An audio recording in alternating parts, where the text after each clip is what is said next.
Nah, di sini yang pertama akan kita bahas adalah organ reproduksi ternak jantan. Di sini ada organ dari ternak kambing dan organ dari ternak kelinci. Organ reproduksi jantan itu pada dasarnya sama saja, terdiri dari 4 bagian, yaitu organ primer, organ sekunder, organ luar, dan kelenjar tambahan. Nah, organ primer sendiri merupakan bagian yang paling penting dalam reproduksi ternak, terutama jantan. Organ primer pada ternak jantan ini adalah testis.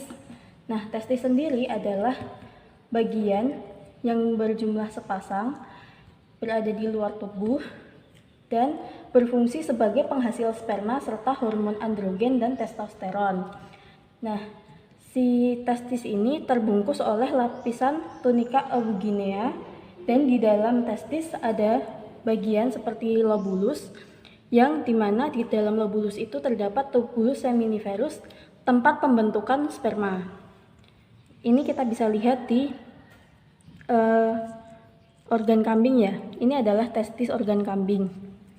Ini adalah testis organ kambing, dimana ini bagian testisnya. Apabila dipotong melintang, bisa dilihat di sini ada bagian seperti bentuk seperti kamar-kamar seperti itu. Kemudian di dalamnya ada seperti selubung pita.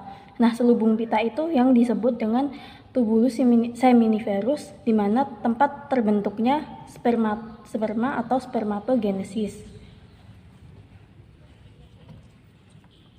Nah, si testis ini sendiri digantung oleh penggantung yang bernama mesorsium. Nah, ini kan tadi dari organ jantan ya. Kemudian di sini ada organ dari kelinci. Organ dari kelinci ini ada di bagian luar juga di sini, tapi ini karena sudah awetan kurang terlihat seperti itu ya. Konsepnya sama aja, fungsinya untuk pembentukan sperma dan hormon androgen serta testosteron. Kemudian selanjutnya ada organ sekunder. Organ sekunder dari ternak reproduksi ternak jantan ini ada epididymis, vas deferens, uretra, dan penis. Pada epididymis itu bisa dilihat di sini. Ini adalah bagian dari epididymis. Ini adalah bagian dari epididymis. Terdiri dari bagian-bagian yaitu kepala, badan, dan ekor. Ini berfungsi untuk disingkat saja 4P, itu ada penampungan, pemasakan, pemekatan, dan penyaluran sperma. Tadi kan epididymis itu salah satu fungsinya untuk penyaluran. Nah, penyaluran itu dimulai dari rete testes. Rete testes itu sendiri sebenarnya masih masuk ke dalam bagian testes, ada di bagian dalam dan di bagian tengah di sini. Nah, kemudian sperma akan mengalir melalui kepala epididymis, kemudian ke bagian badan epididymis, kemudian dimatangkan di ekor epididymis, dan baru disalurkan ke vas deferens. Seperti itu. Nah, di bagian kelinci itu ada di sini. Ya, bisa dilihat ya teman-teman, itu sama aja. Kemudian selanjutnya organ sekunder yang selanjutnya adalah vas deferens.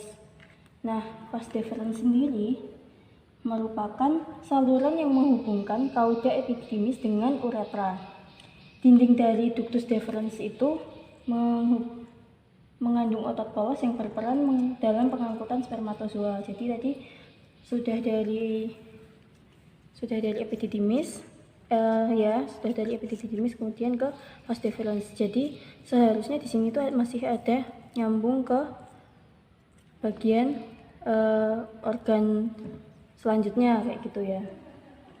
Di bagian vas deferens ini terbentuk saluran panjang yang berkelok-kelok. Ini masih ada sisa vas deferensnya sedikit, masih terlihat kayak gitu ya. Organ selanjutnya adalah organ sekunder dari uretra yang merupakan saluran dari organ reproduksi dan saluran urinasi. Kemudian selanjutnya adalah bagian penis, yaitu organ kopulasi jantan yang terdiri dari bagian pangkal, kemudian ada badan, dan ujung atau disebut dengan gland penis. Nah, si penis ini dia dapat berereksi atau menegang ketika kopulasi, sehingga dapat dilakukan deposisi sperma ke tubuh ternak betina, seperti itu ya. Nah, pada kondisi normal, si testis ini akan berbentuk seperti huruf S atau bisa disebut dengan flexura sigmoidea. Dia akan menegang atau menjadi lurus ketika dia kopulasi. Nah, otot yang akan menegang dan menekuk si testis ini dinamakan musculus retractor penis. Ini ya teman-teman, ada bagian ototnya. Ini adalah otot yang berfungsi nanti bisa dia menegang atau kembali lagi ke bentuk S, seperti itu. Nah, mekanisme dari ejakulasi sendiri adalah pada bagian pangkal uretra terdapat bagian yang meluas dengan struktur daging otot polos, bermuara kelenjar vesikularis, prostata, dan ampula dari vas deferens. Sesaat sebelum kopulasi, terjadi di mana peningkatan libido, kemudian massa spermatozoa yang berkonsentrasi tinggi serta non-motil akan dikeluarkan oleh ampula ke pangkal uretra yang luas.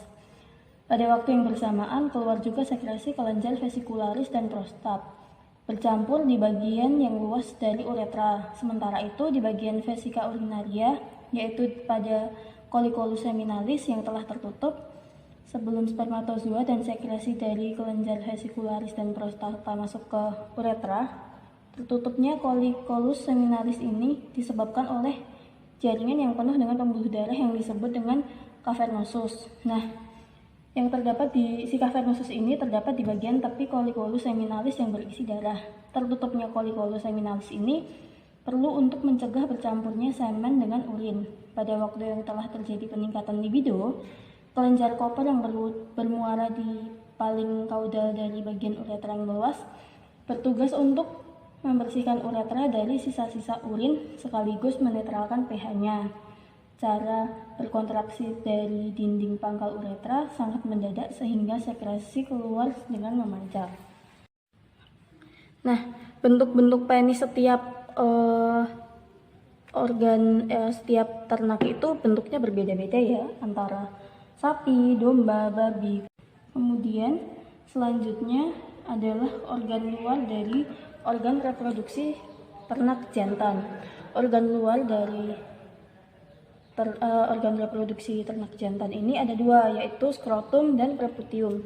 Skrotum sendiri merupakan kantung sebagai pelindung testis, di mana dia akan menyelubungi bagian luar testis. Jadi yang kalian lihat di domba atau ternak lainnya itu yang di luar itu adalah skrotumnya.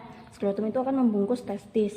Nah, si skrotum ini selain sebagai pelindung testis, dia juga untuk mengatur suhu testis agar tetap optimal. Optimalnya suhu testis ini adalah 4-7 derajat di bawah suhu tubuh. Cara kerjanya bagaimana? Cara kerjanya si skrotum ini adalah dia akan mengerut ketika suhu di lingkungan itu rendah. Jadi ketika suhu di lingkungan rendah, skrotumnya akan mengerut dan membuat si ternak testis ini mendekat ke tubuh ternak. Nah, sedangkan ketika suhu lingkungannya panas, dia akan mengendurkan testis dan menjauhi tubuh ternak agar lebih rendah di bawah tubuh ternaknya itu. Organ luar selanjutnya itu adalah preputium. Preputium sendiri dia merupakan kulit yang ditumbuhi bulu halus yang berguna untuk melindungi gland penis.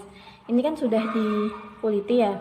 Jadi yang kalian lihat di luar itu yang terlihat ada bulu-bulunya itu adalah preputium si penis ini. Ya, bagian terakhir dari organ reproduksi ternak jantan itu ada kelenjar tambahan. Nah, kelenjar tambahan itu bagiannya ada 3, yaitu kelenjar vesikularis, kelenjar prostat, dan kelenjar Kolperi. Untuk kelenjar vesikularis pada domba ini atau sapi juga dan kelinci itu berjumlah sepasang dan lobulus itu berlobus jelas dan berada di dalam lipatan urogenital lateral dari ampula. Nah, kelenjar vesikularis ini pada setiap spesies itu ukurannya berbeda-beda ya, tergantung ukuran dari ternaknya sendiri. Nah, warna dari sekresi kelenjar ini berwarna keruh dan lengket. Nah, sekresi ini mengandung protein, kalium, asam sitrat, fruktosa, dan beberapa enzim dalam konsentrasi tinggi sekitar 5,7 sampai 6,2 pH-nya. Nah, sekresi kelenjar vesikula seminalis ini dia akan membentuk 50% dari volume ejakulat normal pada sapi.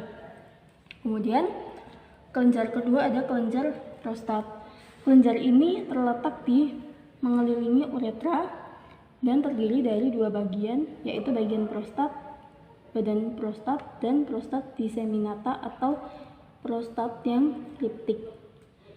Badan prostat ini berukuran 2,5 sampai 4 cm dengan ketebalan 1 sampai 1,5 cm. Nah, sekresi dari kedua bagian ini berjalan melalui saluran kecil yang banyak dan bermuara ke dalam uretra. Pada domba dan kambing, kelenjar prostat ini tidak memiliki korpus, hanya saja pars diseminata yang berdifusi dengan sebagian besar uretra pada pelvis. Kemudian sekresi kelenjar ini melalui beberapa muara kecil masuk ke dalam uretra, dan pada sapi itu biasanya tidak terlalu berkembang. Nah, kelenjar prostat ini fungsinya adalah mensekresikan mineral untuk kehidupan spermatozoa. Yang terakhir ada kelenjar Koperi. Kelenjar Koperi ini bentuknya sepasang, bulat, dan kompak. Dia berselubung tebal dan pada sapi lebih kecil daripada kuda. Kemudian kelenjar ini terletak di atas uretra dekat dengan jalan keluar dari kavum pelvis. Saluran ini panjangnya 2-3 cm.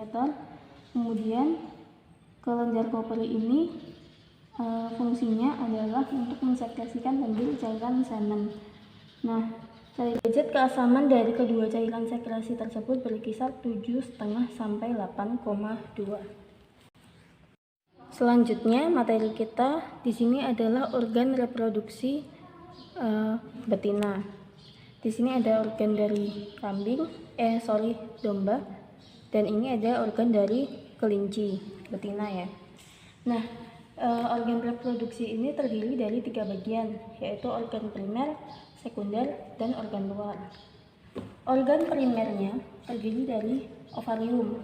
Nah, ovarium ini pada umumnya terdapat 2 buah, kanan dan kiri, di dalam pelvis, di bagian pelvis ya, bisa dilihat di sini. Ini adalah bagian pelvis dan ini adalah ovariumnya.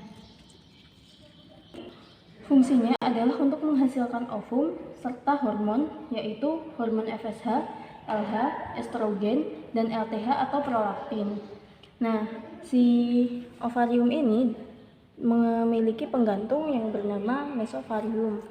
Bisa dilihat di sini adalah penggantung dari ovarium. Seperti itu ya. Ovarium ini terdiri dari bagian dalam yang disebut medula dan bagian luar yang disebut dengan korteks. Pada bagian medula dari ovarium terdiri dari jaringan ikat fibroelastik yang tidak teratur, serta sistem syaraf dan pembuluh darah serta limfe yang memasuki ovarium melalui hilus atau pertautan antara ovarium dan mesovarium. Pada bagian korteks terdiri dari sel epitel yang berbentuk kubus yang disebut dengan epitel kecambah. Pada waktu permulaan masa perkembangan embrio berubah menjadi oosit. Nah, dalam ovarium ini folikel tumbuh beberapa tahap. Yang pertama itu ada tahap pertama sampai ketiga, itu tahap pertumbuhan. Kemudian tahap folikel degraf itu siap diovulasikan. Kemudian tahap ketiga itu ada corpus hemoragium, itu tempat folikel degraf ovulasi dan berwarna merah. Kemudian ada corpus luteum, di situ tempat regenerasi pasca ovulasi dan berwarna kuning. Organ selanjutnya atau bagian selanjutnya di sini adalah organ sekunder. Organ sekunder di sini berupa saluran-saluran. Yang pertama ada oviduct atau tuba fallopi. Nah, oviduct ini merupakan saluran reproduksi betina yang kecil, berliku dan kenyal, serta terdapat sepasang. Tadi kan di sini bagian ovariumnya. Nah, si oviduct itu tadi sebenarnya adalah bagian ini. Ini tadi ovarium, terus oviductnya tuh di sininya ini. Jadi ini bagian oviduct gitu ya. Nah, si oviduct ini fungsinya adalah untuk menerima ovum yang setelah diovulasikan itu tadi diterima, ditangkap oleh si tuba fallopi atau oviduct ini. Kemudian di bagian oviduct atau tuba fallopi ini akan terjadi fertilisasi atau pembuahan apabila ada sperma yang masuk ke bagian organ reproduksi betina, kayak gitu ya. Nah, si tuba fallopi atau oviduct ini terikat pada penggantung yang disebut dengan mesosalping.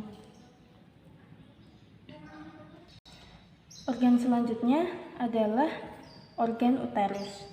Nah, uterus ini merupakan saluran reproduksi ternak atau hewan betina yang diperlukan untuk menerima sel telur yang sudah dibuahi.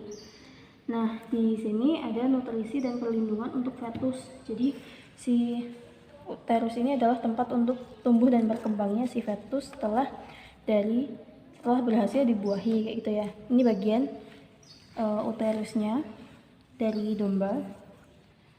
Kemudian di kelinci itu yang ini berkelok-kelok ini ya, kayak gitu. Nah, si uterus ini memiliki 3 lapisan, yaitu lapisan luar atau perimetrium, lapisan tengah atau myometrium, dan lapisan dalam atau endometrium.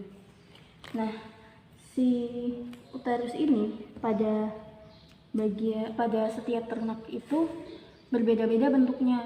Ada bentuk duplex, ada bicornua, ada bentuk bipartit, dan bentuk simplex.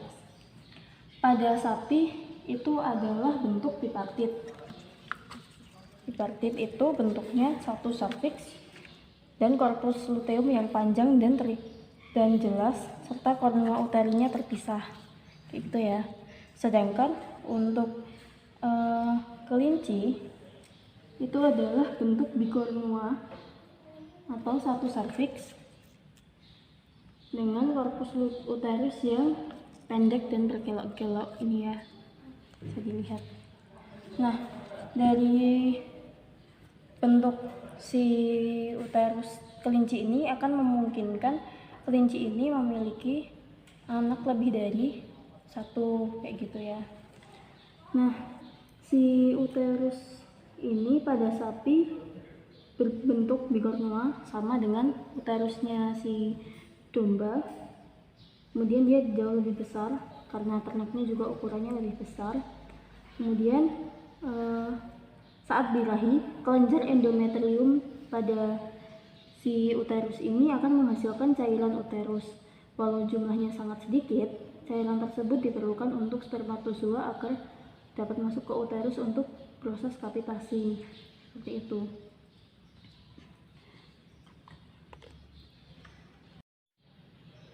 Selanjutnya bagian organ sekunder dari organ reproduksi ternak betina. Nah, di sini tuh ada cervix. Cervix itu adalah bagian penghubung uterus dengan vagina yang digunakan sebagai jalan keluar fetus serta sekresi lendir birahi. Nah, si cervix ini terdiri atas cincin-cincin yang membuka saat birahi. Cervix ini pada ruminansia itu terdapat penonjolan yang cincin-cincin tadi ya, yang akan membuka saat si ternak ini melahirkan, kayak gitu. Nah, dinding cervix ini terdiri dari mukosa, muscularis, dan serosa. Mukosa cervix tersusun dalam lipatan berepitel kolumnar tinggi. Sel goblet pada lumen cervix berlipat-lipat dan bercabang sehingga permukaan sekretorisnya menjadi luas. Nah, sekresinya bersifat mukus, jumlah dan viskositasnya berubah menurut fase siklus birahi. Otot-otot cervix kaya akan jaringan fibrosa dan serabut otot polos serta jaringan kolagen dan jaringan elastis. Ini ya, bisa dilihat ini adalah bagian serviks dari domba dan ini adalah bagian serviks dari kelinci, kayak gitu ya, kelinci di sini. Ini tadi kan uterusnya atau rahimnya. Nah, organ sekunder yang terakhir itu adalah vagina. Yang di vagina ini terdapat selaput darah atau himen untuk melindungi dari kemungkinan kerusakan dari luar, kayak gitu ya. Nah, si vagina ini adalah tempat untuk kopulasi serta saluran kelahiran dan saluran urin. Yang terakhir ada organ luar dari organ reproduksi ternak betina. Ya, di sini ada vulva dan klitoris. Di ternak domba nggak kelihatan ya vulvanya. Nah, vulva itu di kelinci.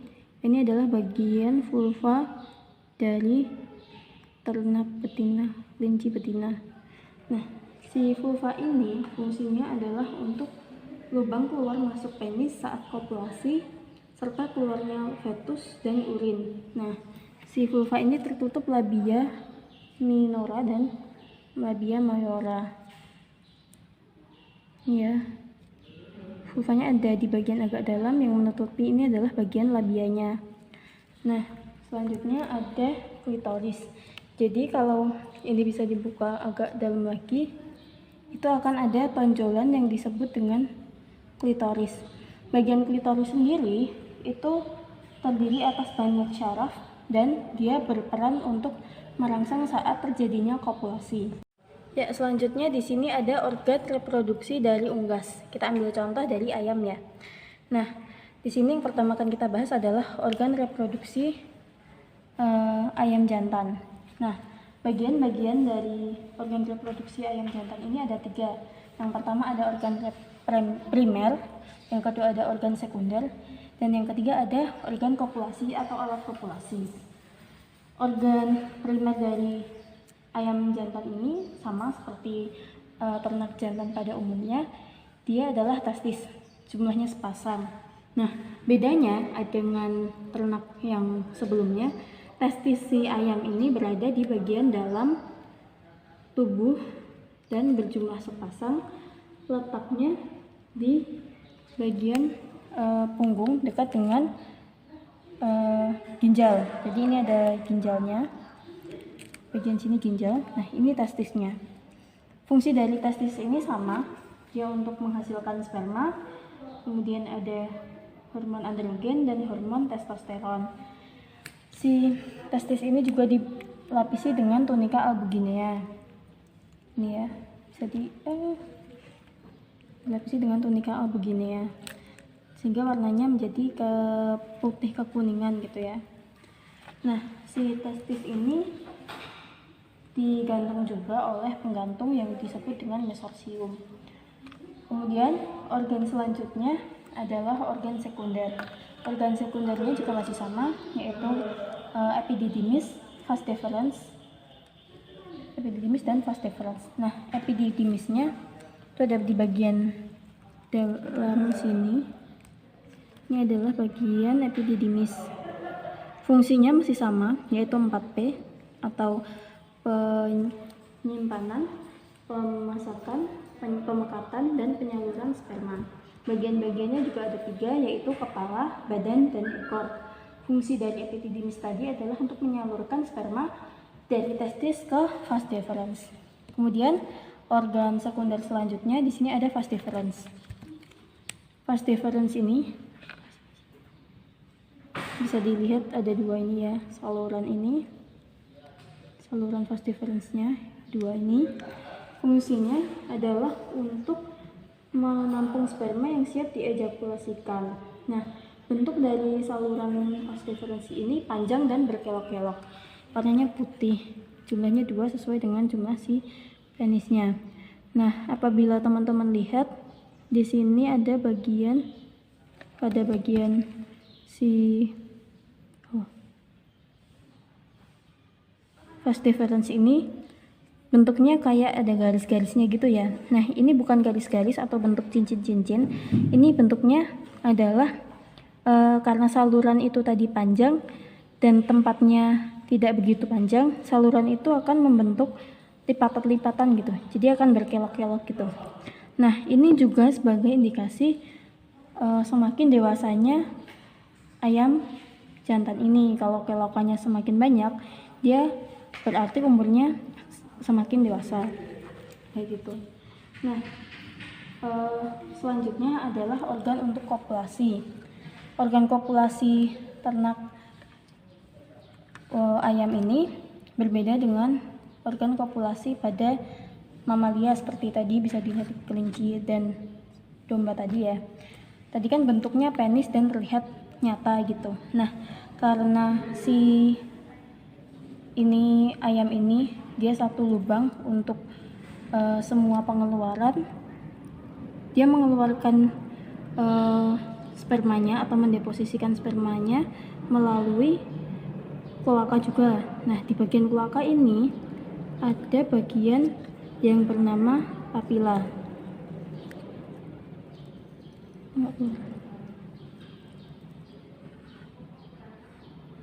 Nah, yang putih ini adalah bagian papila dari unggas jantan. Fungsinya sama seperti penis, yaitu untuk mendeposisikan sperma ke ternak betina. Selanjutnya, di sini ada organ reproduksi ayam betina. Nah, organ reproduksi ayam betina ini terdiri dari organ primer atau ovarium dan organ sekunder yaitu oviduct. Organ primernya di sini ada ovarium. Ovarium ini di bagian ayam ini terdiri dari folikel-folikel yang ini nanti jumlahnya banyak banget ya. Ini bisa dilihat yang kecil-kecil ini juga folikel. Kecil-kecil ini dia akan mengalami pemasakan untuk selanjutnya siap di fertilisasi kayak gitu. Nah, selanjutnya ada organ sekunder atau oviduct yang terdiri dari infundibulum, magnum, isthmus, uterus, dan vagina. Nah, bagian oviduct ini sebagai tempat saluran-saluran si folikel-folikel ini tadi ya yang sudah dibentuk di bagian ovarium. Nah, bagian pertama itu adalah bagian infundibulum. Infundibulum ini bagian teratas dari oviduct, panjangnya sekitar 9 cm dan berbentuk corong fimbre yang berfungsi untuk menangkap folikel-folikel. Ini ya. Ini adalah bagian dari infundibulum. Jadi ketika si folikel ini tadi matang, dia akan ditangkap untuk masuk ke bagian selanjutnya. Yang ini ya, yang tipis ini ya. Ini adalah bagian infundibulum. Selanjutnya ada bagian magnum. Bagian magnum ini bagian terpanjang dari saluran atau oviduct ternak unggas ini. Bisa dilihat ini. Ini kalau dipanjangkan lagi, dilepas dan dipanjangkan, itu ukurannya sekitar 33 cm. Fungsi dari magnum ini adalah untuk sekresi albumen atau albuminasi. Nah, selanjutnya ada bagian isthmus. Bagian isthmus ini merupakan bagian setelah magnum dengan panjang 10 cm dan fungsinya untuk membentuk selaput membran. Jadi ini tadi kan magnum. Nah, ini bisa terlihat dengan jelas perbatasannya antara magnum dengan isthmus. Yang magnum ini kan kayak lebih berkelok-kelok dan besar. Kemudian si isthmusnya ini terlihat lebih halus, dan apabila diraba di bagian sini itu terdapat seperti sekat yang memisahkan antara bagian magnum dan isthmus itu tadi. Nah, selanjutnya setelah dari isthmus setelah diberi selaput membran tadi, si telur akan berada di bagian uterus, di mana pada bagian ini telur berada atau berdiam paling lama. Nah, si telur ini berdiam sekitar 18 sampai 20 jam di bagian uterus. Dia akan di sini si telur itu akan mengeraskan kerabang dari yang sudah dibentuk di ismus tadi. Kan tadi di ismus sudah dibentuk selaput membran.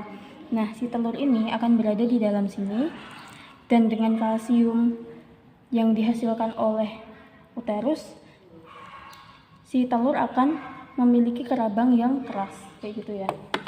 Nah, selanjutnya bagian vagina. Bagian vagina ini adalah bagian terakhir dari saluran reproduksi, panjangnya sekitar 12 cm. Mulai dari sini sampai keluar. Di vagina ini biasanya telur akan dilapisi dengan mukus atau lendir untuk melapisi pori-pori kerabang, untuk melindungi dari si telur tadi terpapar bakteri setelah keluar, kayak gitu ya. Nah, kemudian setelah dari vagina, telur akan keluar melalui kloaka sebagai saluran pengeluaran. Sekian.